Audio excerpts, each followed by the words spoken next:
Good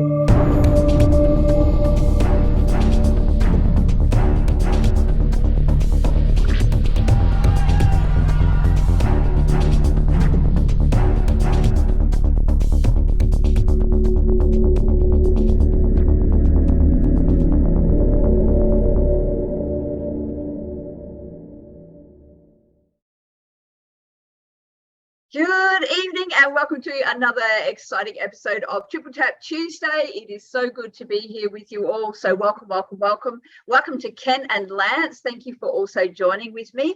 Guys, how has your week been before we get and introduce our speaker? As always, I like to ask you how your week's been because we get so busy we don't get to catch up. So how has your week been? Ken, would you like to go first? Yeah, my week's been absolutely hectic and I wouldn't have it any other way. I'm absolutely flat out with tap projects and I'm flat out finishing a house so I can move into it and get in there before the winter hits too much more, but it's already hit, so I'm freezing. Excellent. And there you go. Lance, how's your week been? Oh, I've had an awesome time. Can you hear me okay? Yeah, loud and clear. Awesome. Yeah, look, big shout out to a brother of mine, Stan Grant. Poor Stan got racially vilified by the ABC. Can you believe it? That communists and Satanists would stoop that low. So, gee, mate, I really feel bad for you, like you didn't know it was coming, brother. Hope you get over it. Excellent. Thanks, guys. Let me just quickly share my screen because we are going to introduce our speaker for this evening. I've had a pretty good day myself, actually. I've been busy hard labouring today with continuing my bricklaying and my digging tree roots out of the ground and things like that. So I'm all cleaned up now, ready to go for another exciting episode for tonight. So hopefully you guys can see my screen okay. Can you see that? Excellent. All right, so I'd just like to introduce our speaker for this evening, a gentleman by the name of Bernard Gaynor. He's speaking out for the protection of children. So Bernard Gaynor has spent more than a decade at the front line of the culture wars, defending marriage, family, and morality. With a background in military intelligence, Arabic language, and culture, including 3 deployments to Iraq with the Australian Army, he's also critical of modern thinking and quick to defend Australia's way of life. After 15 years of military service, he was sacked as an officer in the Australian Army for daring to criticise official military involvement in the Sydney gay and lesbian Mardi Gras, and for stating that defence funds should not be used to fund sex change surgery. Bernard Gaynor has faced more complaints from homosexual activists than almost anyone else in Australia, although not a single complaint of the more than 50 lodged against him have ever been substantiated. Instead, the activists have been bankrupted or found to have engaged in unacceptable behaviour. Bernard Gaynor's successful legal defences have been acknowledged by leftist academics as the primary reason the woke anti-discrimination industry in Australia has been unable to build a centralised and unified legal power base. Bernard Gaynor's efforts have also resulted in successful outcomes for Conservatives in a wide range of areas, from forcing the resignation of the Defence Force in him for his support of radical Islamic group Hizb ut-Tahrir, hopefully I pronounced that right, forcing companies like Amazon Australia to stop selling child pornography and laying the precedents that ensured rugby player Israel Folau was not found guilty of homosexual vilification. Bernard is married to Elle, and together they have 8 sons and 1 daughter. Been very busy, Bernard. He's an advocate for family values that work, the protection of children and all life, and the preservation of Australian society from those who would replace its Christian heritage. So, ladies and gentlemen, without further ado, please let's welcome Bernard to the call. I will share his contacts and how you can get hold of Bernard later in the show. So, Bernard, if you're there, turn your camera on and let's join us, brother. Here it comes. Excellent. Welcome to the call. Nice to have you with us. Thank you so much for that introduction, Ainsley. That was very humbling, actually. You're welcome. So tell us a little bit about, you know, what I know. I mean, we've sort of shared how you got started with in the Defence Force and that, but you've been going at this for quite some time now. What drives you to keep going forward and keep pushing with this? Because obviously you've had a lot of complaints against you, and you've been fighting this in the courts for a long time. What keeps you going? Well, I guess my faith and my family keep me going. Without faith or family, I don't know where I would be or what would have become of me. I must admit it is tiring. I have a strong belief in Australia and what it used to stand for. I am wondering whether it is salvageable, which is a bit disheartening at the moment. But for the last 10 years, I've fought these battles because I believed they were important to fight. I believed we could win them. I believed that nothing would change for the better if they weren't fought. And I guess when you're put in a position where you are under attack, like I didn't choose to start these fights, but when you're put in a position where you're under attack, you can either roll over and give up or you can defend yourself. And I thought once I started defending myself, I might as well go hard, which is what I've done. Yeah. One of the things we know you've been doing, Bernard, and it carries on from an episode that we did last week with Team McDonald, talking about the unacceptable material that we're now seeing very much prevalent in schools and in the school curriculum, and also in libraries all around Australia. Both we've got it here, you guys have got it in the east, and of course these queer or drag story hours and things like that. So I know that's something that you're working on in the moment. Do you want to just tell us a little bit more about that and how that's going? Sure. So I became aware just in my own local council of one particular book in its library late last year, early this year, and I went and had a look and checked it out, and it was there. And that book, some of you have probably heard, is called Genderqueer. It is probably the most controversial book in the world, or the English-speaking world at the moment. It is quite literally a disgusting book. In particular, it shows its author fantasizing about pedophilia and masturbating to that fantasy. That's in a children's book. This is an award-winning children's book that we're talking about here. It was on the children's. Is that the one by Maya Kobabe? Yeah, Maya Kobabe. Maya Kobabe, I think, is how it's pronounced. Maya Kobabe. Okay, cool. Yes, that is her book. It was on the children's shelves in Logan City Council, and I decided to do something about that. What shocked me was that this book, even though it is the most controversial book, is not the worst book. There are, in fact, many, many more books that are far, far worse.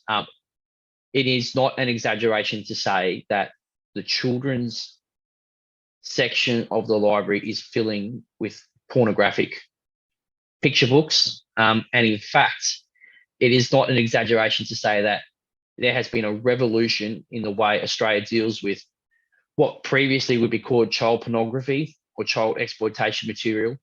The decision by the Classification Board to allow genderqueer into libraries effectively meant that Australia now, in principle, allows child pornography. And it is now up to people who are concerned about that imagery to prove that that imagery is so bad that it should be banned. But in principle, it will be accepted until that point. It's a very, very bad place to be. That's where we are. The fact is, a lot of Australia is putting up with, because it's not in their faces, they're putting up with changes all over that. We've lost freedoms everywhere with the changes to the legislation the government is making. But a lot of people they just accept it and they don't care. All they want to do is watch football, Netflix, go to work, go out and party on the weekend. That's, you know, I'm guessing that's 30-40% of our population at the moment.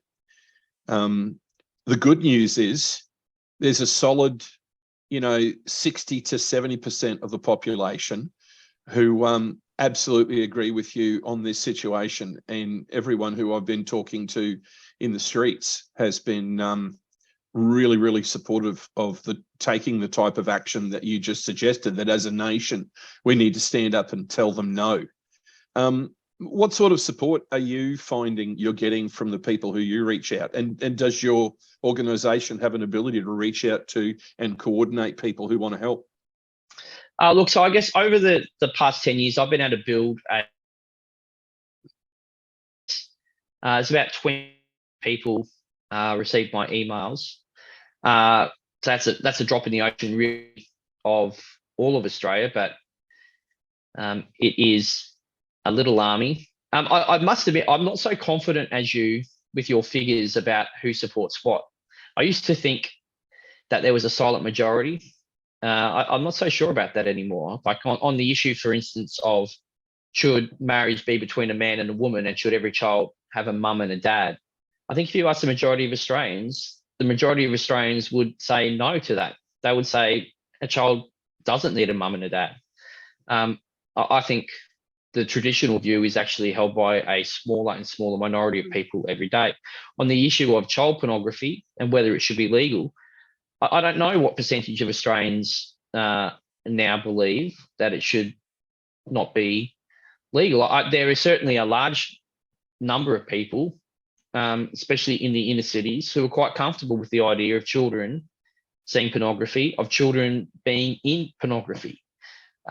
We've got councillors in Sydney, for instance, who are defending these images as courting scenes. They're elected to local government. So I think we're reaching a point in Australia where quite happily people will say there's nothing wrong with child pornography. It's very disturbing. But look, I do think that the majority of Australians in the past have certainly always held the view that on this particular issue, child pornography is wrong. Children should not be pictured in sex acts. These books should not be in libraries. And I do think that there is a lot of people who still feel that way. I think one of the reasons they do watch Netflix, they do go to the footy, they do go to the beach, is because when they come across these books, they don't actually know anymore how to fight this stuff. And they don't have any confidence that they can fight it.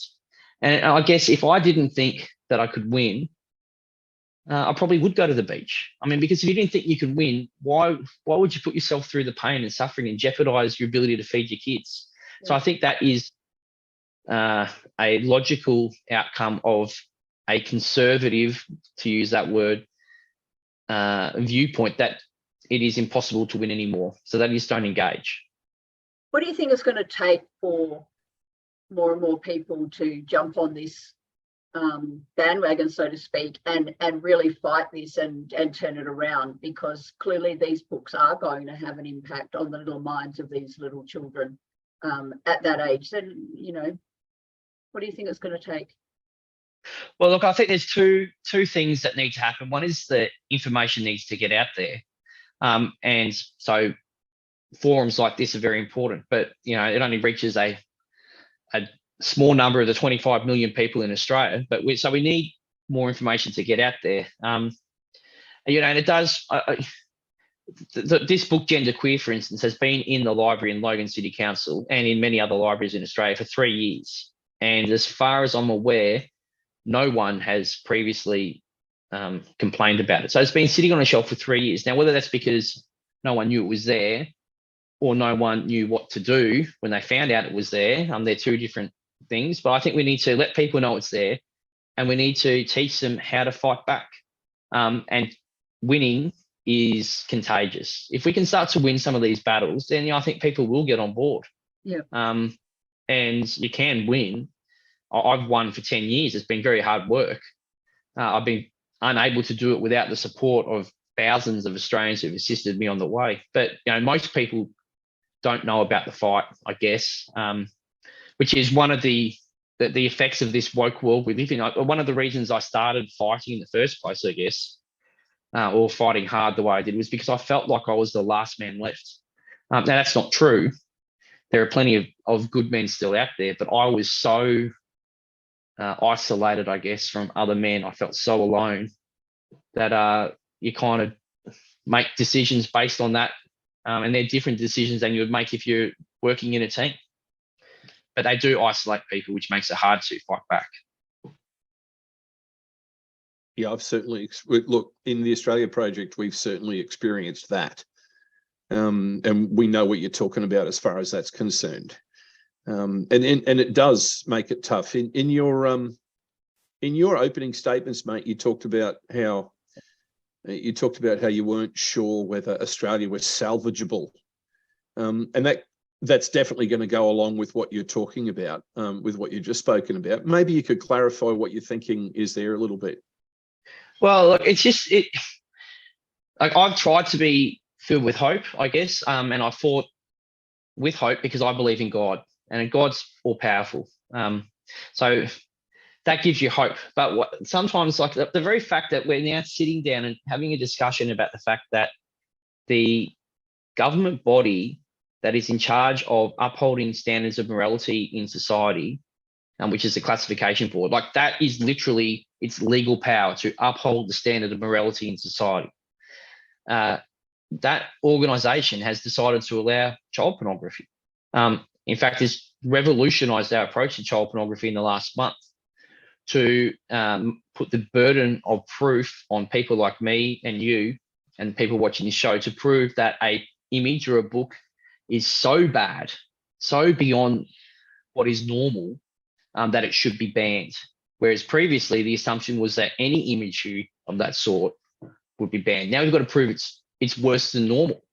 And so when you're faced with the reality that we are now talking about legalized child pornography in this country, it does lead me to question whether the Australia that I grew up and loved, the wonderful nation that our parents and grandparents and those who came before us built, whether that nation is salvageable. Like I think in many ways that nation is gone, and it has been allowed to slip away. And I can't, despite my hope, I guess, and my claim that success is contagious, I do look at what's gone over the last 10 years. And in fact, my whole life, Conservatives have lost fights. Whether there is enough will to win anymore to salvage what's left, I don't know. It's a fair question, mate. It's very much a fair question. We don't think that the government of this country is salvageable.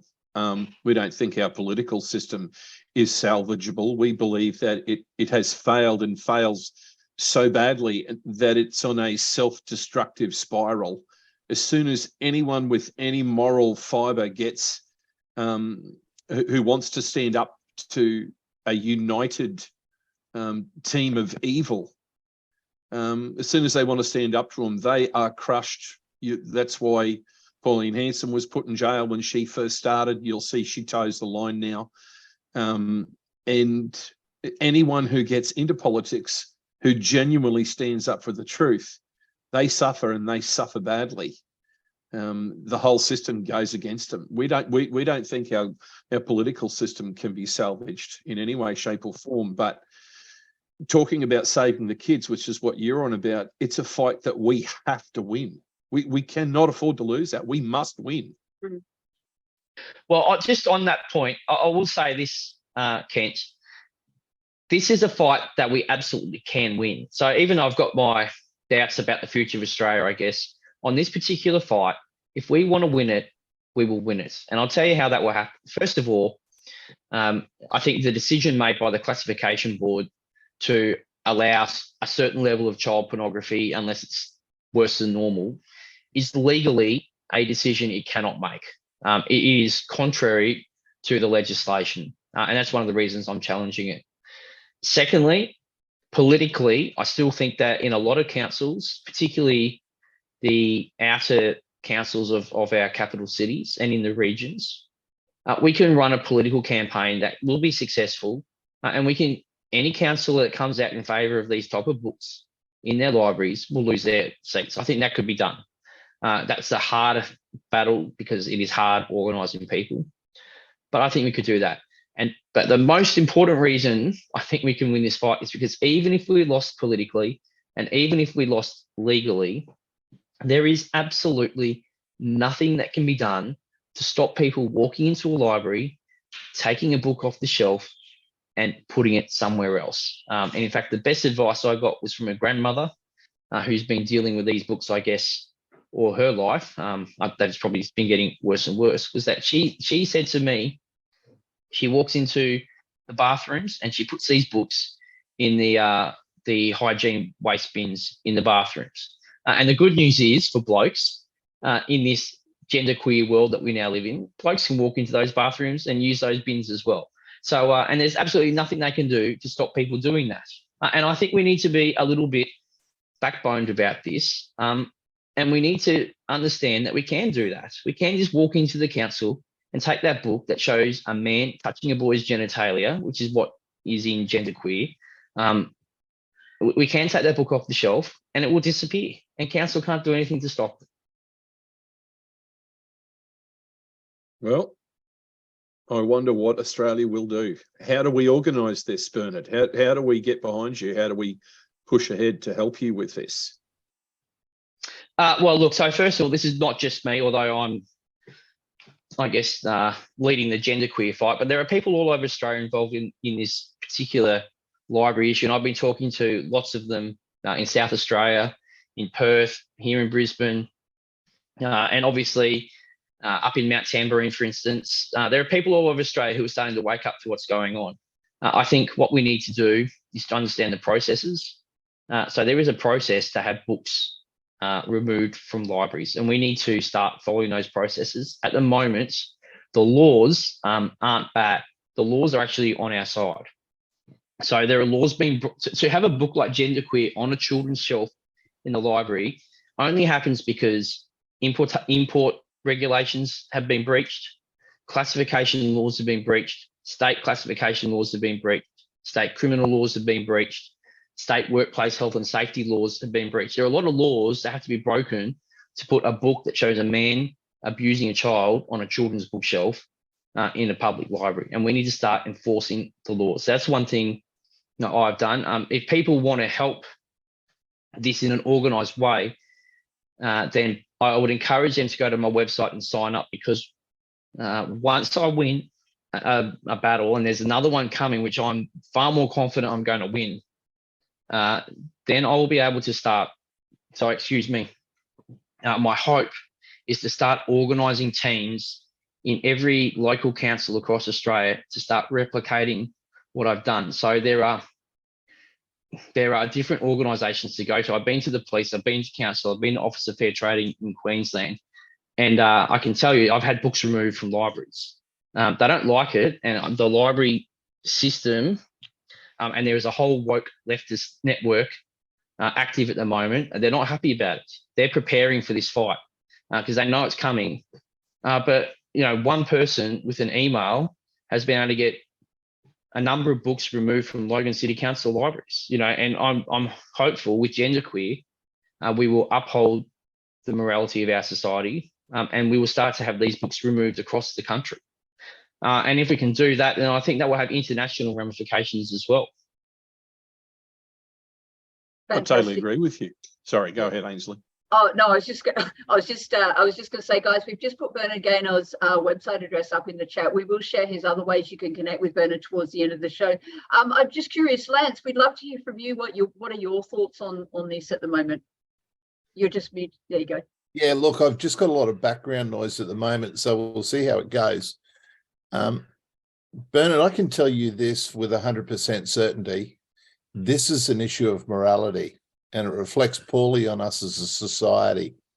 Now, we can imagine this and try and say, well, you know, we're inclusive and all this sort of stuff.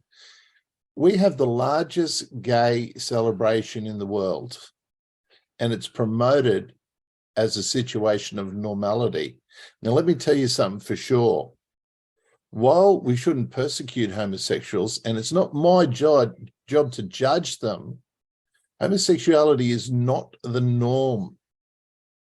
It's the abnormal.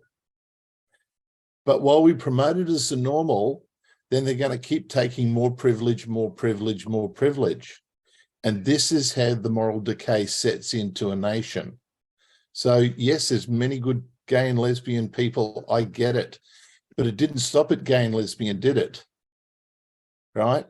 And the next letter they're going to add to the LGBTIQ is P. So if you want to go and keep supporting the gay Mardi Gras in Sydney and think that's fantastic, don't complain when they change the laws and make it okay to have sex with children, young children, because you don't get to have your cake and eat it too. You're either becoming a moral society or you're becoming an immoral society.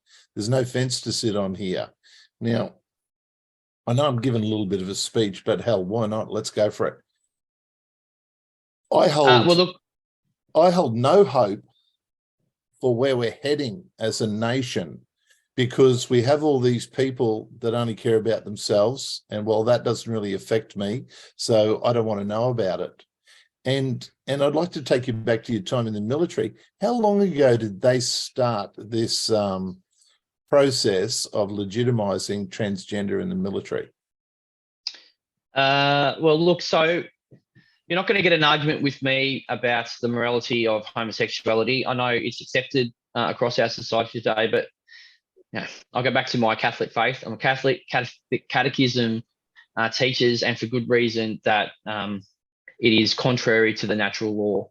And that makes sense, because the natural law between a man and a woman can create life. And that's the only place life can come from. And that is the natural end of sexual activity. Look, in relation to your question, when did this start becoming normalized? So I joined the Army full-time in 1999. And I can tell you, so I was brought up strong Catholic faith. I was well aware when I began life in the workforce that there were efforts underway back in 1999 to normalise homosexuality and transgenderism. They might not have been very well supported across society, but I think we had 17 or 18 efforts to legalise gay marriage in Australia in the couple of decades before it actually was voted upon. I think people ended up voting for it in some ways out of sheer exhaustion from the constant haranguing that was going on for almost 2 decades. And probably before I joined the workforce, it had been thought about, studied, planned. There's some books going back to the 1970s and even earlier where homosexual activists are talking about how to normalise their lifestyle in society. So, and I don't view transgenderism as something distinct from homosexuality. In fact, it is a growth of the same manifestation, if you want to put it that way. And one way to understand that is if you can replace a woman, for instance, in a marriage with a man, so that man effectively becomes the woman in a marriage, why wouldn't that man pretend to be a woman in all other sorts of ways? It is the same thing. But there's a big jump from transgender to pedophilia, isn't there? And I mean, these children books, that's what they're promoting. They're promoting pedophilia. There's lots of really cool transgender people that are against the normalization of pedophilia. Right. Yeah. So, okay. So I do make a distinction. I do not judge every person, I guess, by the label. So there are plenty of homosexual persons or transgender persons who might have an issue with pedophilia. But I would say that what you have is a vice which has tendencies, and the tendency of that vice is towards children. So with transgenderism, for instance, it is a vice that is now being inflicted upon confused children by organisations who are focused on children.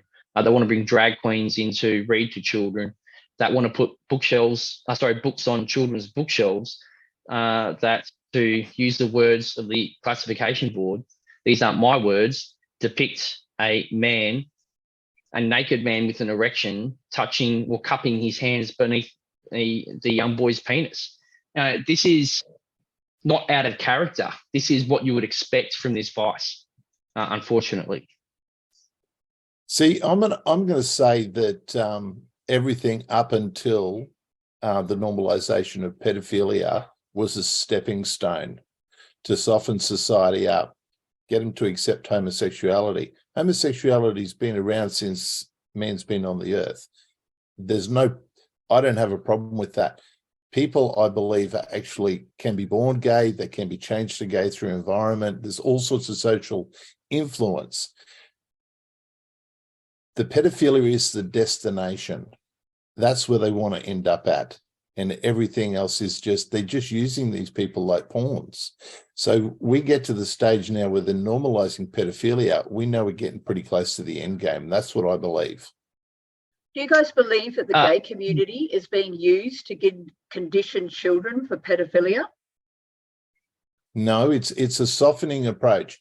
Get them to accept the gay and lesbian population. Get them to accept the transgender. Introduce queer, right? And these are all normalizations. The internet is bombarded with pornography.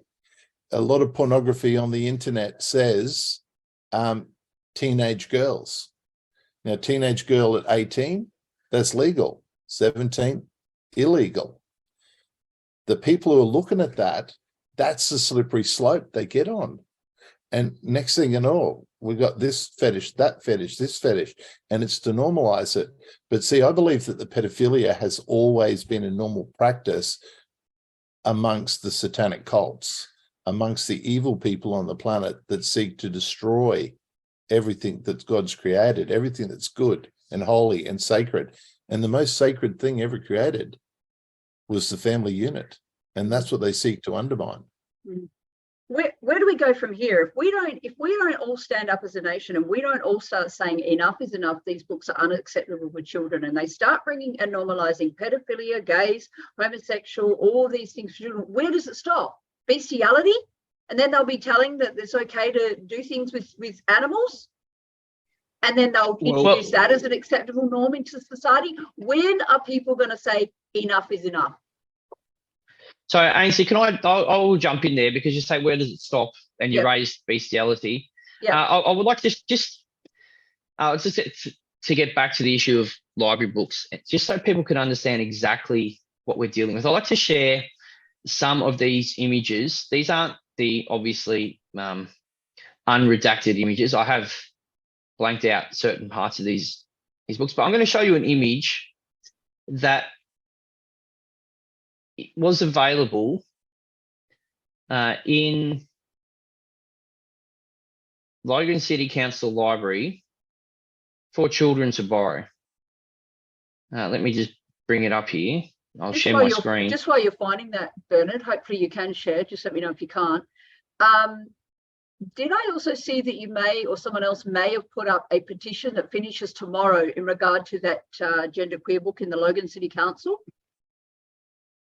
So I've been running a petition on that, which is still open. The classification board is taking public submissions on genderqueer until Friday, and I can talk people through that. But I'll just share this image. Can you see that image? Yeah. Okay, that image is taken from a book that children could borrow in Logan City Council Library. In fact, that book is in Ipswich. It is in Brisbane. It is in hundreds of council libraries across Australia. Children can borrow that book. You say, where does it go? I'll stop it now. People have seen it. We're talking about bestiality in picture books which children can borrow. That's where it's at now. You can. The conspiracy I believe in is that there is an evil being, and his name is Satan, and he acts on human weakness and human malice to get us to do the wrong thing. There is nothing new today. None of the vices that we're dealing with today, even transgenderism, for instance, is not new. Humanity has faced these issues before, and I'm sure we'll face them again. There is always a tendency when societies become evil to take that evilness out in particular ways on children, whether it's through destruction of children's lives before they're born, through to destruction of their innocence,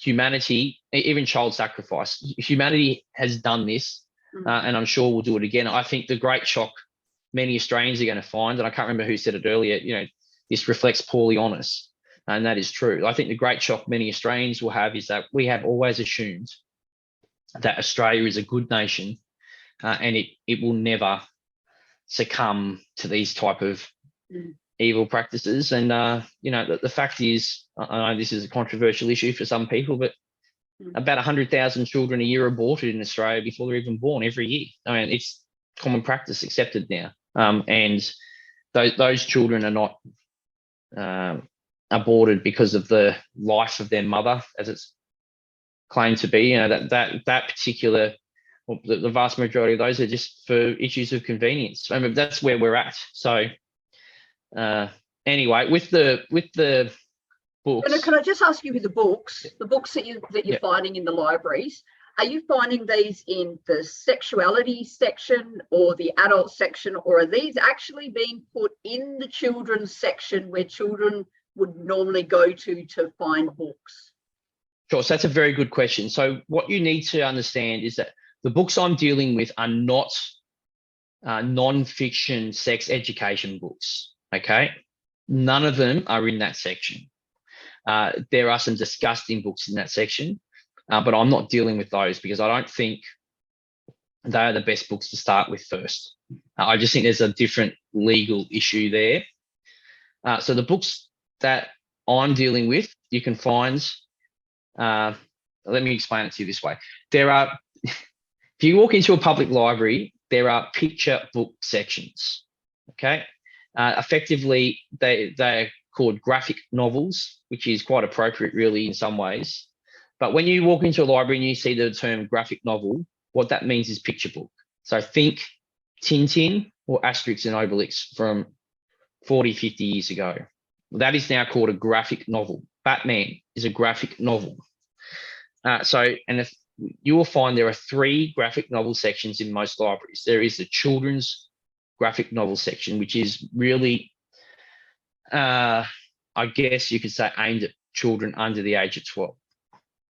That is where you will find books like Asterix and Obelix, your Garfield comics, those type of things. There are other books in there which, I wouldn't let my kids read, but they're not.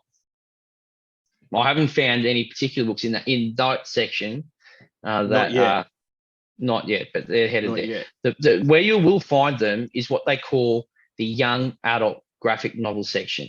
Now, so the term, remember the term graphic novel means picture book. Young adult means 12 to 18.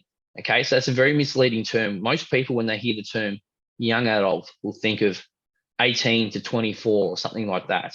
When libraries use the term young adult, they mean 12 to 18. So genderqueer is, and I'll share an image from genderqueer for people who might not have been aware of it. I'll just bring that up. Just while you're bringing that up, we'll just run through some comments from our chat section for those that are listening and not maybe following the chat section. Kayleen says they're already talking about sex with animals. Give me a second. Just go back to that for a minute. Someone else says one of the kids' books I saw had a picture of a man having sex with a dog. And then somebody says, I was appalled to discover that Australia is the capital of pedophilia and many tunnels allegedly exist for child trafficking. Sure. Well, I don't know about that. I don't know about that. But what I can say, so this image is from that book, Genderqueer. This was on a shelf for children aged between 12 and 18. And in fact, this book has received awards because it is of special interest to 12 to 18-year-olds. I think most people will find this book quite disgusting. Now, so that is just one page of it. It is by no means the worst page. This is another page from that book. You can see, I do want to talk about this image here. You can see the image at the top is actually taken from another comic that was written earlier that was very influential on the author Maya Kobabe. So it's from an earlier book where the earlier author talks about how she began to masturbate. The image at the bottom, what you can see here is Maya Kobabe is lying down. She is fantasizing. You can see it says an elaborate fantasy. She's fantasizing about a man and a boy. The classification board describes this image as a naked man with an erection cupping his hands beneath the genitalia of a smaller male figure. That's their words. That's not my words. Now, have you can blocked see, these out? These are from your website, aren't they? Have you blocked these out, or are these blocked out in the book, or are these not blocked out? No, I have blocked them out. So in the book, they're not in the blocked book, out. you can see the man on the left has an erection, and he is touching the genitalia of the boy. That is on a shelf for 12 to 18-year-olds. You can see the thought bubbles. My co-babe is fantasizing about it. She's actually drawn her face flushed, which she has done in other sexualized imagery in this book. And then she's described her own fetish here, where she chooses not to touch herself. But you can see the best fantasy was one that didn't require any physical touch at all, in the context of masturbation. This is on a 12 to 18-year-old. Bernard, before Yep. you get rid of that image, mate, if you can bring that back up. Sure. You will notice the design around the image. Yeah. Okay. Yeah, so- you see, right. You'll see you see the purple design around the image, and that is a well-known pedophilic sign, mate. It's worldwide. It's well known to be. And interestingly enough, there are certain religions in the world who leaders of their church have that symbol and symbols like it for no reason whatsoever, woven into the official robes that they wear. It's quite sad. But anyway, that's look, yeah. I'll look into that. But so this image is based on some ancient Greek art. Yeah. And the ancient Greeks did engage in pedophilia. And you can see there, she said it's a fantasy based on Plato's Symposium. I'll have a look at what you say there, because I'm aware of that. Yeah. The problem with this particular image is that the classification board has decided, because it is based on ancient Greek art, it is acceptable based on the historical context. But the problem is this book has got nothing to do with ancient Greeks. This is the only image in the book that has got any resemblance or link to ancient Greece. And it's in the context of the author, Maya Kobabe, fantasizing about pedophilia. Like, it's got nothing, there is no context here at all. This is not a textbook on ancient Greek art. It is a modern book about a modern author who fantasizes about pedophilia.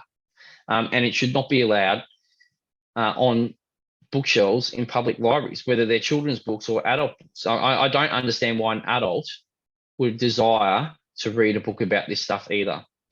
So anyway, well, people can have their fantasies, can't they? But I don't want to read about them, about their fantasies, and I certainly don't want to read about Maya Kobabe's fantasies. That they serve no relevance in my life, and I don't see how they're going to serve relevance and be useful to have any utility in society for 12 to 18-year-old kids.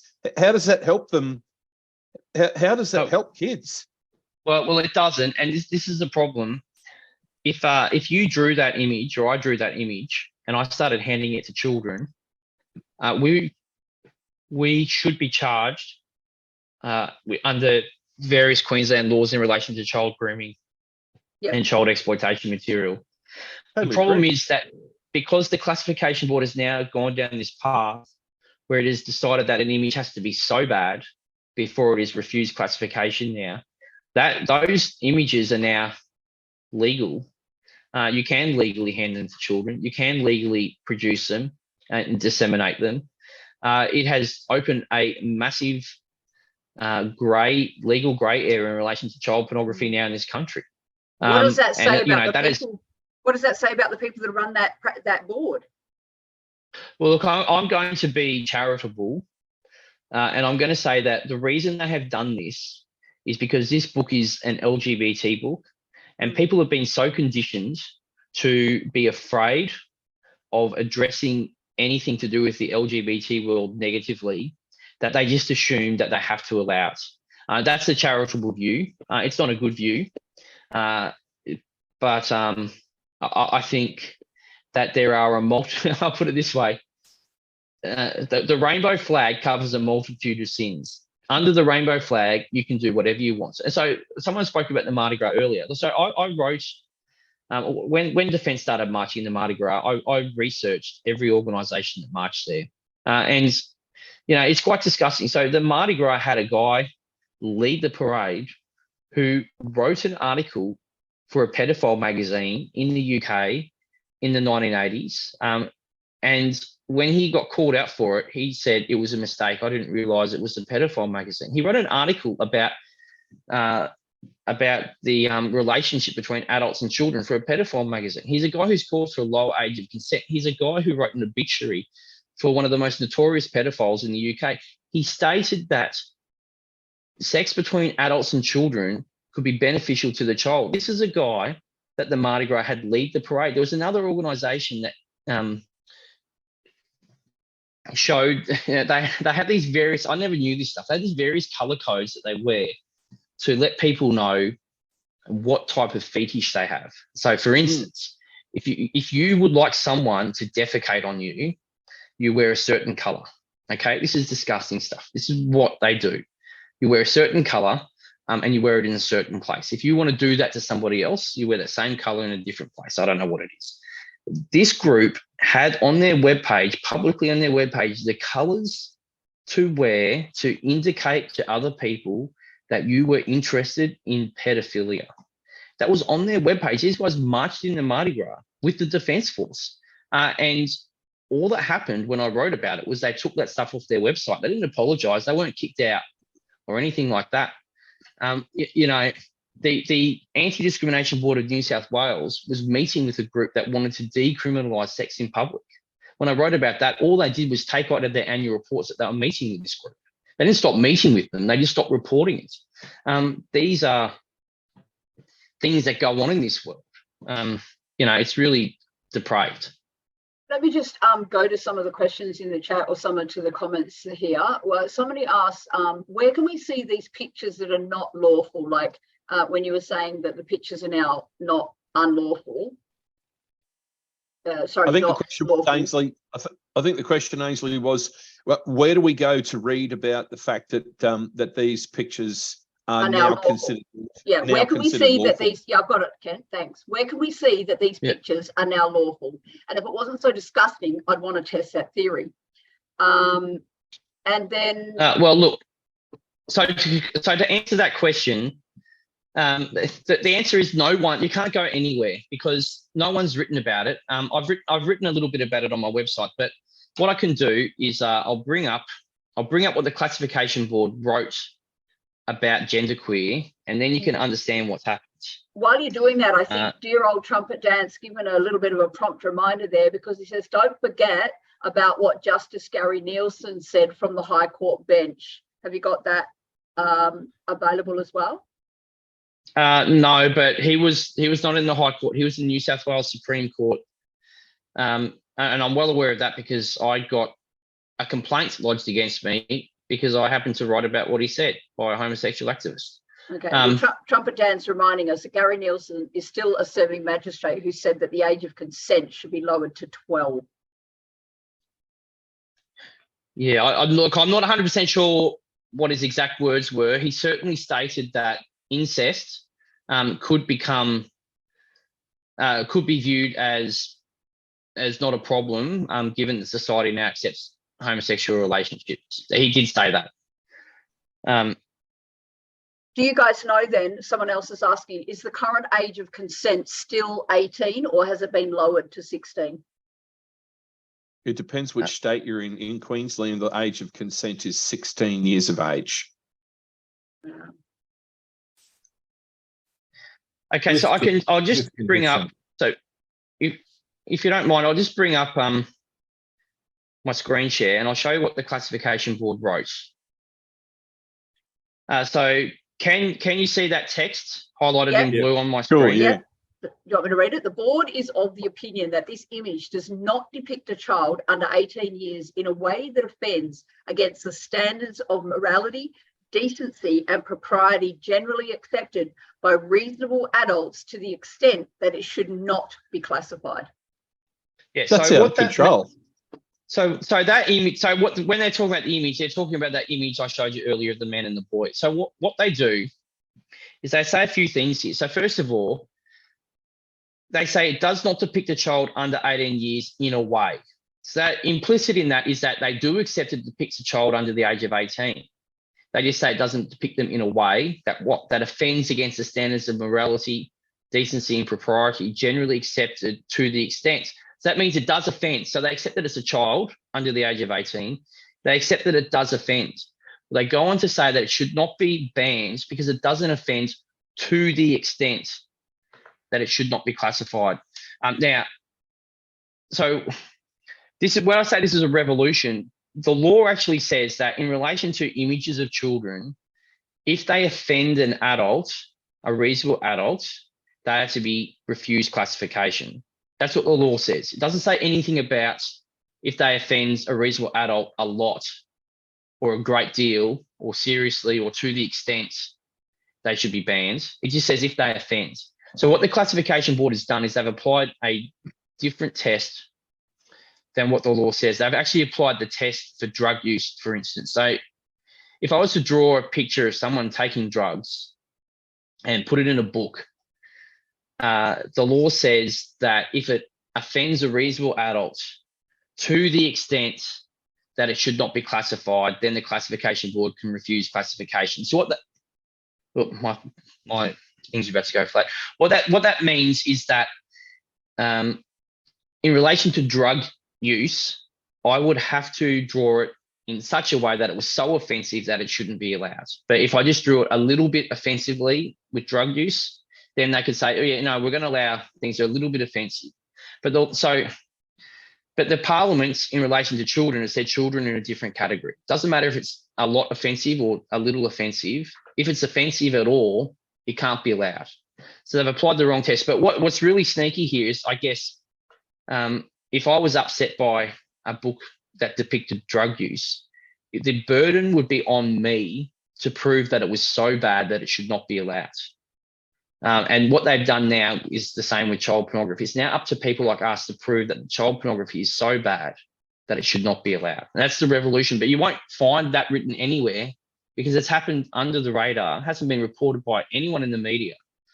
But it will have profound implications. And especially because in relation to criminal matters in every state, if the classification board allows the image, it is a complete defence in relation to criminal charges for child pornography. Here's another one yeah. of our quick, sorry, can I just jump in one of the quick questions here from one of our listeners. How is the ACB compromised and who determines what is reasonable? Well, look, so there are legal tests to do with reasonable. Look, so some of these things are subjective and there is a classification board. It's got people on it.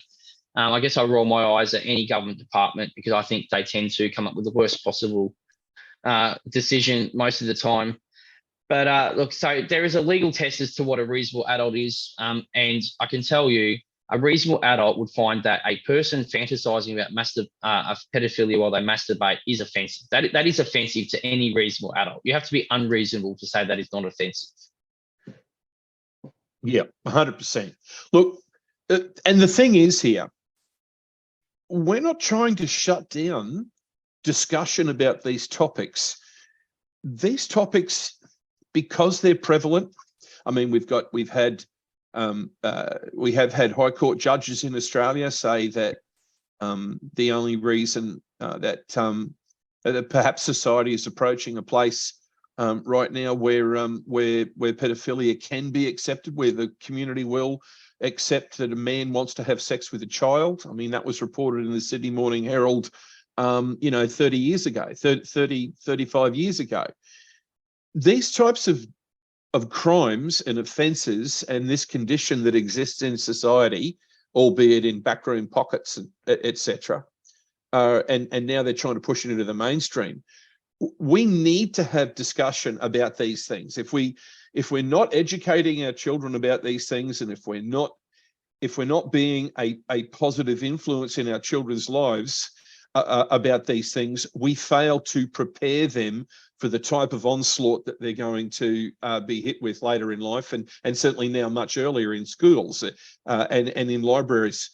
We need to We need to educate our children and our entire society about this, as to the evils of it, why it harms children, why it's unproductive for society to have men and women who want to engage in sexual practice with small children, why that is damaging. Now, most of us just go, well, of course that's damaging. But we need to understand why it's damaging, and we need to have a much better conversation about this. And that conversation and the truths around that conversation need to be that's the type of information that needs to be educated through our society. What I've seen lately, Bernard, is a massive push to say that the only reason pedophilia is unlawful is because our community thinks it's unlawful. And maybe if we can get our community to think it's unlawful, then it'll be acceptable. Or to think it's lawful, then it can be acceptable. But the problem we've got with that is you can apply that rule to any law that we've got, including murder, including bashing your wife or bashing your husband or brutalizing children, punching them in the face and thinking that's okay. And not that I would ever suggest this, but I mean, if they think it's going to be happy, if they're happy to change society so pedophilia is okay, what then happens? What do we do to the people who decide, well, now it's okay for me to murder a pedophile? We don't want that in our society. But if someone, and there's lots of case law on this, if someone decides to take the law into their own hands because a pedophile has attacked their child and they don't think that way, well, there is plenty of case history and history in the past where people have actually just picked up firearms, driven around to that person's place and shot them 6 times. In fact, there's a famous case in Queensland where a police officer did that. Simple fact is, we don't want a society like that. These fools need to stop. But the only way we're going to stop them is if we stand up united as a community and do it. Yep. Absolutely. So on that point, do you mind, just one thing I think I really need to say is that in relation to genderqueer, we do have an opportunity over the next 3 or 4 days to stand up. So you can email the classification board. Hold on. So I can't bring it up. If you just give me the email, if you got the email, I'll type it in the chat group and everyone can take it from there. So what is it? Yeah, so the email is CRB for Classification Review Board. Yep. At classification.gov.au. Okay, so that's CRB at classification.gov.au. Absolutely. So you can email them between now and midnight on Friday and let them know that you think genderqueer should not be allowed, should not be permitted in Australia. And all you have to do is say you don't believe that books that promote and depict pedophilia should be allowed. These books are offensive. That's all you need to do, is just a short email like that. You can get more information about the book on my website.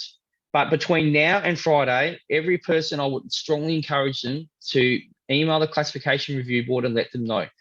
We've got a few days now to lodge public submissions. And certainly I'll be appearing before the board next Monday. Yeah. So the 29th of May, to put forward the case as to why this book should be refused classification. And I'll be doing that to the best of my ability. So any support and prayers, please, would be handy as well. Definitely, everybody. Look, we are running out of time, guys. I just wanted to leave you with some, there's a screenshot there if you want to take a screenshot of that, how you can connect with Bernard Gaynor on Twitter, twitter.com/Bernard Gaynor, Gaynor. You can connect with Bernard through Facebook, facebook.com/Bernard Gaynor blog. And you can also follow Bernard on his website, bernardgaynor.com.au. We will put all those links in the replay once we get that up, so you'll be able to follow Bernard that way. So Bernard, want to thank you so much for your time. Do you want to leave our listeners with one last word of wisdom or encouragement, or in order to get behind you and get behind this for the sake of all the children across Australia?